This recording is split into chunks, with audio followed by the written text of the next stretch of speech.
स्वागत है आपका अपना यूट्यूब चैनल पीके स्टूडियो में। तो आप लोग कैसे हैं? मैं उम्मीद करता हूं कि आप लोग अच्छे होंगे और अपने एग्जाम की प्रिपरेशन बहुत ही बेहतरीन तरीके से करते होंगे, ठीक ना। तो मैं आपको आज बताने वाला हूं कि जैक बोर्ड के द्वारा सभी सब्जेक्ट का यानी कि मॉडल सेट जारी कर दिया गया है। यानी कि आपका आगामी एग्जाम जो होने वाला है ना 2023 में, उसका मॉडल पेपर यानी सेट 1 को जारी किया है। तो मैं आपको इस वीडियो में अभी बताने वाला हूँ कि साइंस का मॉडल पेपर का पूरा सोल्यूशन बताऊँगा। तो आप लोग इस वीडियो में बने रहिए। यदि आप लोग इस चैनल में नए हैं तो चैनल को सब्सक्राइब कर लीजिएगा और अपने दोस्तों को भी शेयर कर दीजिएगा, ठीक है। तो चलिए मैं आप लोग देखिए, आप लोगों को तो बता ही दिया था कि साइंस का होने वाला है। देखिए, और ये आपको समय, आपका एग्जाम ड्यूरेशन कितना देखने को मिलेगा, आपको 1.5 घंटा का मिलेगा। उसके बाद फुल पूर्णांक कितना का है, 40 का, ठीक ना। तो थोड़ा सा इंट्रोडक्शन यहाँ भी दिया गया, इसको आप लोग पढ़ लीजिएगा। कुल प्रश्न क्या रहेगा, आप लोग कैसे क्या करना है, वो क्वेश्चन थोड़ा सा ऊपर में दिया हुआ है, ठीक ना।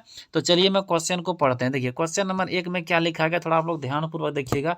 ये क्वेश्चन आप लोग अच्छी तरह से कर लेते हैं तो क्या होगा कि आपका जो एग्जाम में जो आने वाला सेट बनेगा ना, उसमें भी आपको बहुत हेल्प होगा, ठीक ना।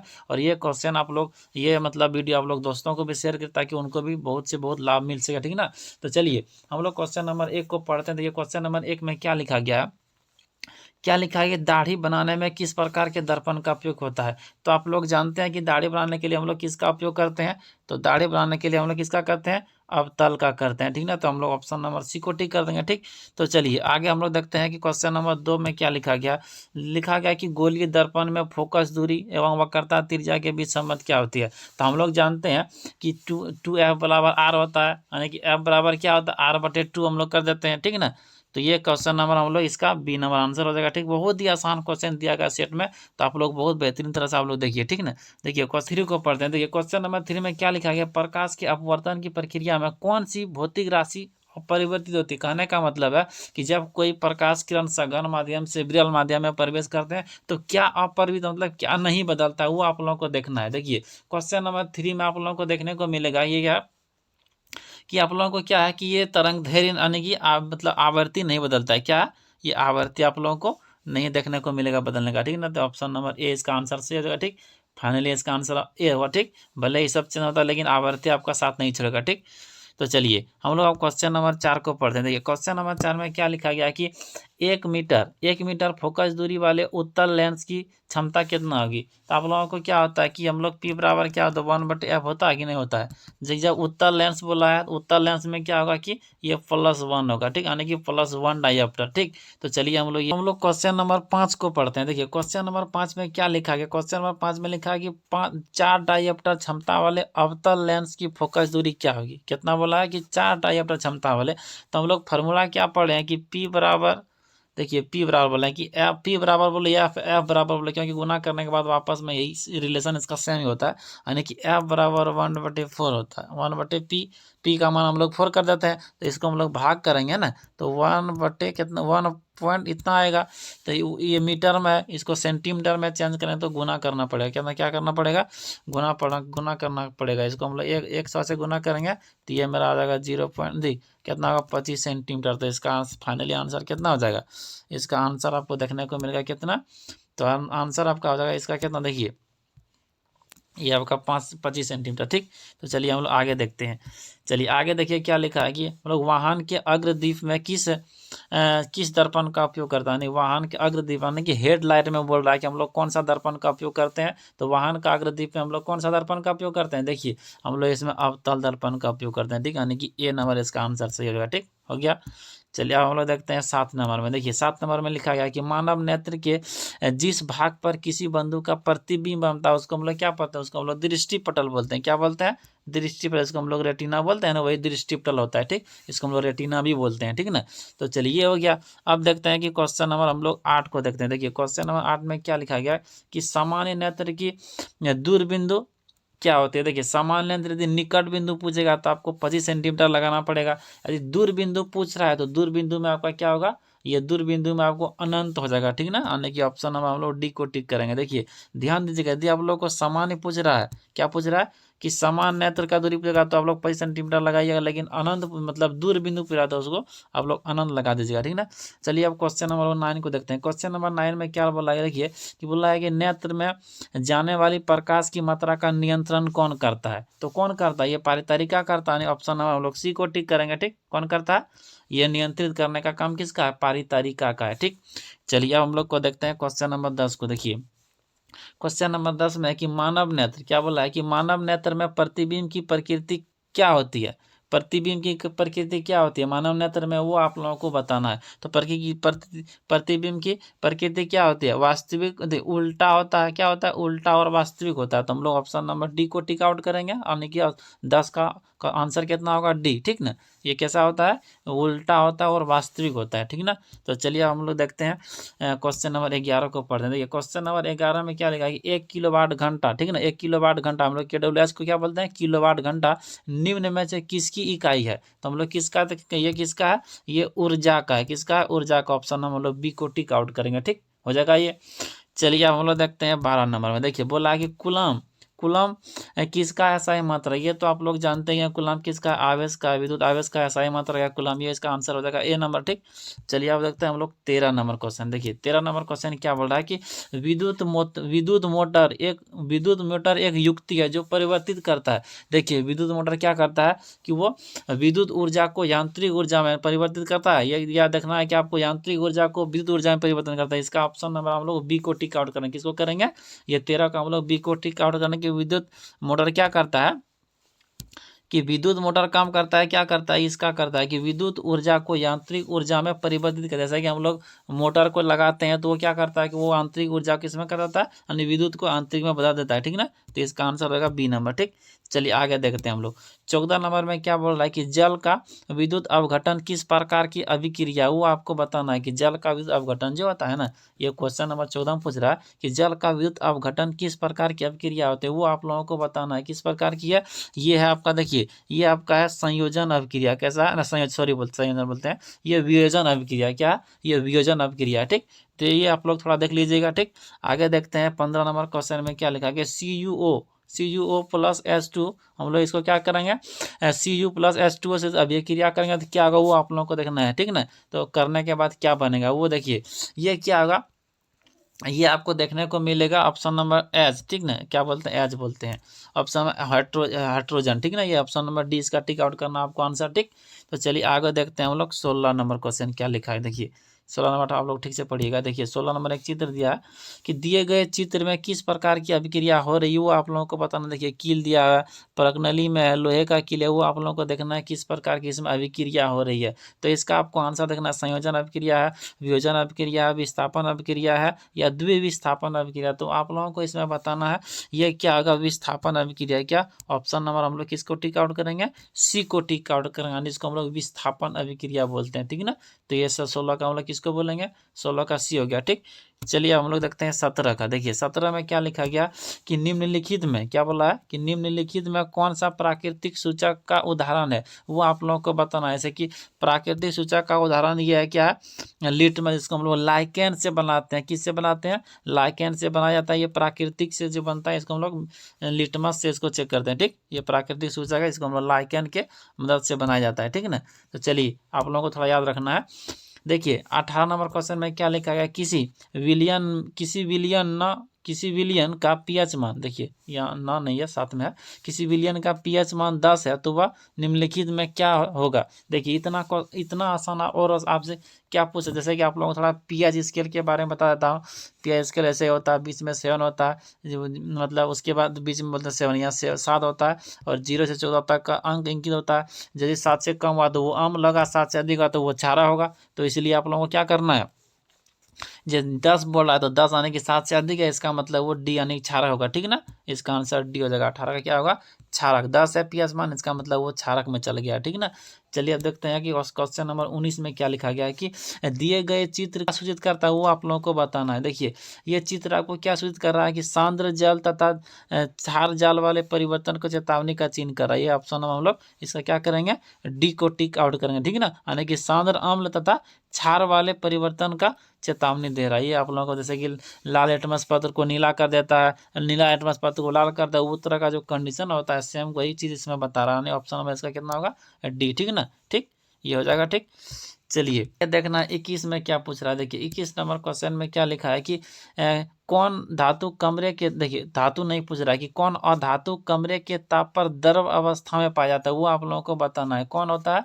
वो होता है आपको, देखिए वो आपको होता है कौन सा, देखिए ये होता है आपको ब्रोमीन होता है। कौन होता है? ब्रोमीन होता है, ठीक ना। तो आपको ऑप्शन नंबर सी को टिक आउट करना है। ठीक, ये हो गया।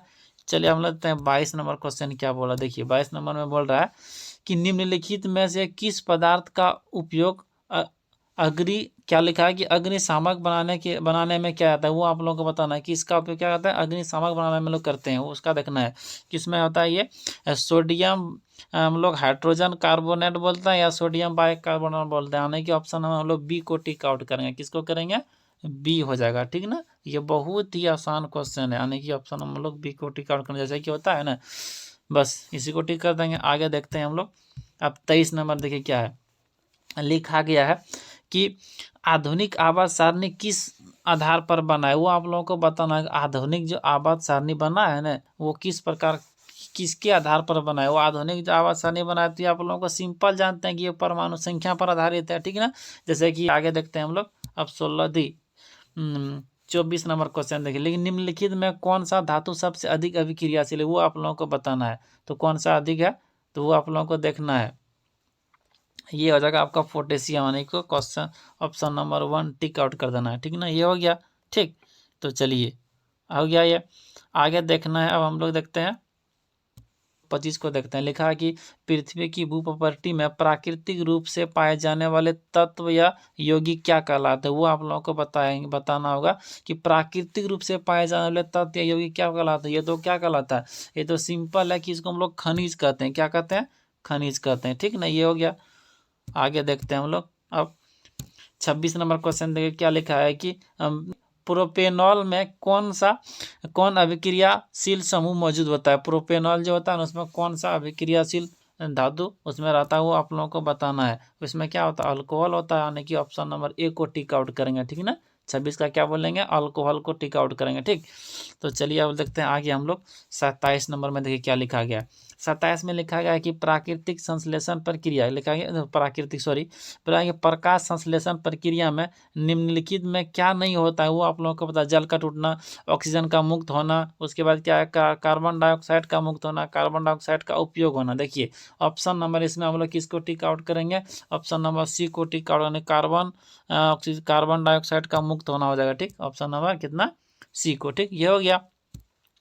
आगे देखते हैं 28 नंबर में क्या लिखा गया। लिखा गया है कि 28 नंबर में कि फ्लोएम से खाद बनाने का परिवहन पौधे में किस दिशा में होता है, वो आप लोगों को बताना है। फ्लोएम से मान लेते हैं कोई वृक्ष है, वो जो खाद्य पदार्थ जो बनाता है वो पत्तियों में, तो वो क्या होता है, ऊपर पत्तियों तो जाता है, नीचे भी आता है। कहने का मतलब ये ऊपर और नीचे दोनों की ओर होता है, यानी कि ऑप्शन नंबर हम लोग सी को टिक आउट करेंगे। कितना को? सी के, यानी कि डी को नहीं। देखिए डी थोड़ा ऊपर चल गया, इसको हम लोग हटा देते हैं।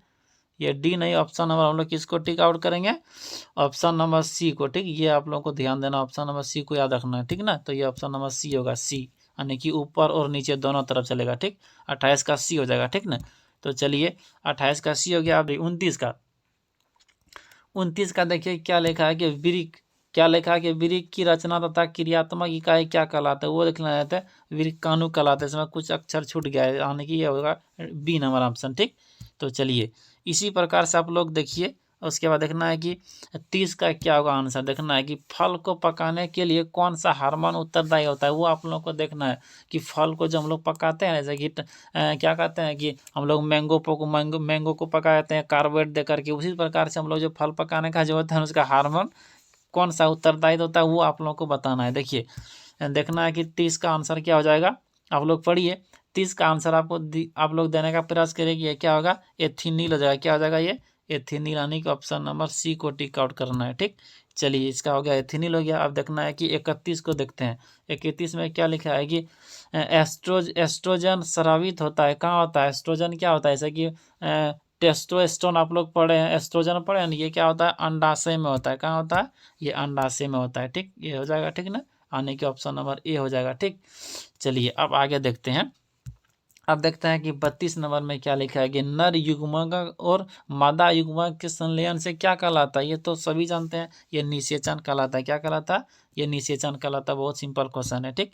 तो चलिए हम लोग देखते हैं अब 33 नंबर क्वेश्चन में क्या लिखा गया। लिखा गया कि दिए गए चित्र में कौन सा जनन हो रहा है। ये तो आप लोगों को दिख ही रहा है कि ये मुकुलन हो रहा है। क्या हो रहा है? ये मुकुलन, दूसरा कुछ देखना ही नहीं है, मुकुलन मारना है, टिक आउट कर देना है, ठीक। तो चलिए यानी इसका क्या जगह, इस चित्र में क्या बता रहा है? मुकुलन को प्रदर्शित कर रहा है। किसको? मुकुलन का ऑप्शन नंबर इसमें ए हो जाएगा, मुकुलन, ठीक ना। आगे देखते हैं 34 नंबर क्वेश्चन में क्या लिखा गया। 34 में लिखा गया पक्षी और चमगादड़ के पंख हैं। देखिए क्या लिखा गया, पक्षी और चमगादड़ के पंख क्या होते हैं। थोड़ा सा मैं आप लोगों को बता देता हूँ। चमगादड़ एक पक्षी होते हुए भी क्या करता है, ये स्तनधारी होते हैं। क्या होता है? ये स्तनधारी होते हैं। चलिए ये थोड़ा अलग हो गया उसका, नहीं तो हम लोग यहाँ ऑप्शन को देखते हैं। क्या लिखा है कि पक्षी और चमगादड़ के पंख हैं, क्या होते हैं, उस तरह का आपको बताना है कि पक्षी और चमका समजात होते हैं, अवशोषी होते हैं, जीवाश्म होते हैं, असमजात होते हैं। तो ये ऑप्शन, इसका ऑप्शन नंबर क्या हो जाएगा, इसका ऑप्शन नंबर डी। दोनों का बहुत अंतर हो जाएगा। नहीं, असमजात होते हैं। समजात का मतलब दोनों में समान होता है, नहीं, असमजात होते हैं, अलग अलग होता है, ठीक ना। तो चलिए इसका ऑप्शन नंबर कितना हो जाएगा, पक्षी और चमगादड़ का पंख कैसे होगा, वो असमजात होगा, ठीक ना, असमजात, ठीक।